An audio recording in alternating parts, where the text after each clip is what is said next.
Now recognize Mr. Marshall for 5 minutes. Yeah, thank you, Chairwoman. Dr. Bardo, when I think of Wichita State University, I think of the innovation, creativity, entrepreneurship capital of the world. And you guys have always been way out there.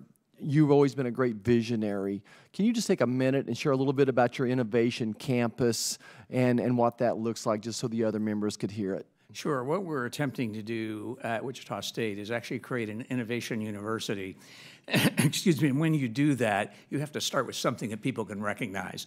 So we started by taking an old golf course and turning it into a public-private partnership enterprise where students can work.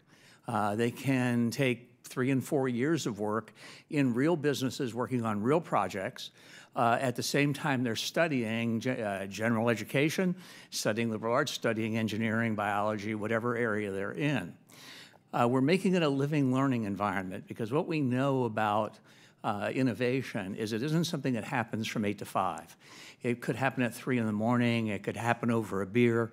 And so we're encouraging restaurants, hotels, other entities that encourage students and faculty to come together and collide with each other and with businesses to be on the campus. We've seen a major increase in business interest. We've drawn businesses from as far away as Sweden to our campus, and you know, we're in the great flyover. We're right in the center of the center, and it can be done in that area, and it can be done successfully. But we're seeing great interest to a point where tours are getting to be a little bit of a problem because we're giving so many of them.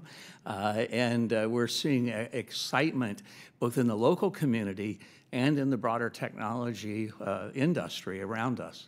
So your largest employer there, I assume, is Koch Industries. What have they done on campus with you guys? They've done business on our campus in terms of creating a business center.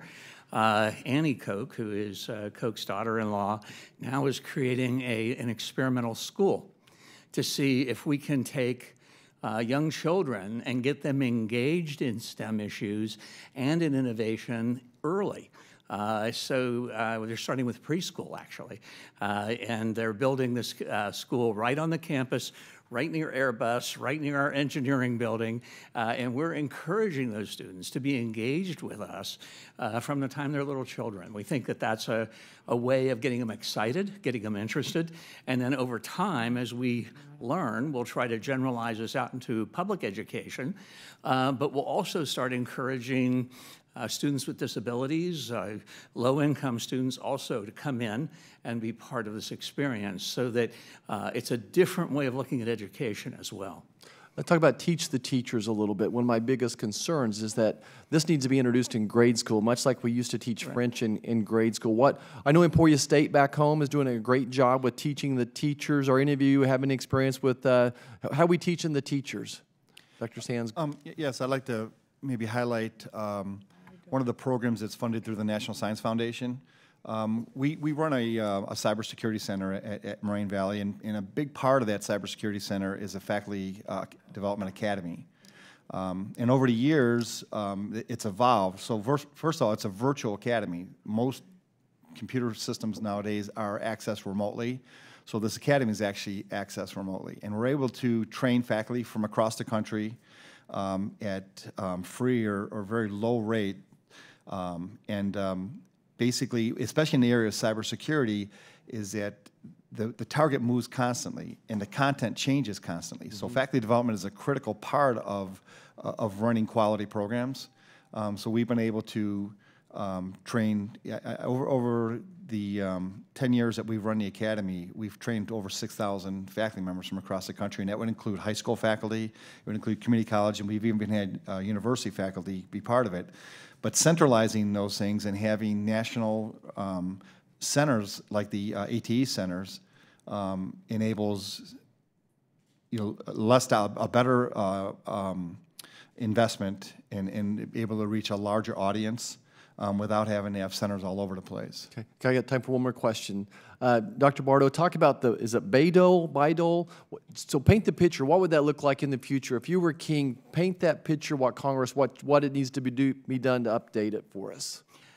Well, we have I'm not sure exactly what you're speaking to. The Bayh-Dole Act you talked about? Oh, the Bayh-Dole Act. Bayh-Dole, yeah. forgive me. What Birch Bayh was a well-known congressman many years ago, and of course Senator Dole, we all know and love. The Bayh-Dole Act allowed universities to take inventions and to sell them to the marketplace.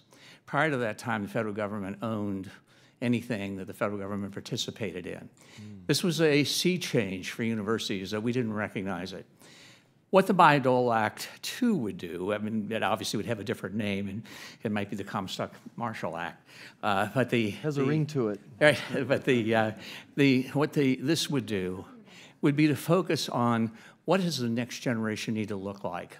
So, for example, to solve the problems of cybersecurity, to solve problems of health, takes big science and big data. And what's ended up happening is that a relatively few universities control basic research, which isn't necessarily a bad thing. I'm not criticizing. But for the rest of us, we can make a real impact by integrating the work we do with the community.